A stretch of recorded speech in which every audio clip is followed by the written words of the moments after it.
बात करते हैं मुंबई महानगर पालिका के चुनाव के बारे में।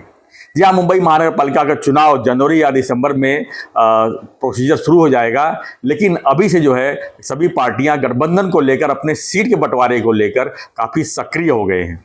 एकनाथ शिंदे जी ने साफ साफ कहा है कि उन्हें बीएमसी के यानी 233 सीटों में से उन्हें 125 सीट चाहिए। अब बताइए, मतलब आधे से भी ज़्यादा जो है एकनाथ शिंदे जी सीट बीजेपी से मांग रहे हैं। ऐसे में क्या गठबंधन हो पाएगा, यानी शिवसेना बीजेपी का गठबंधन हो पाएगा, ये सबसे बड़ा सवाल उठता है। खैर, पार्टियां हैं, नेता हैं, ज़्यादा सीट मांगेंगे तो उसमें से कुछ तो सीट मिल जाएगी। यानी कि 125 सीट का डिमांड किए हैं तो उनको कम से कम 75 सीट पर तो उम्मीद जाग ही रही है।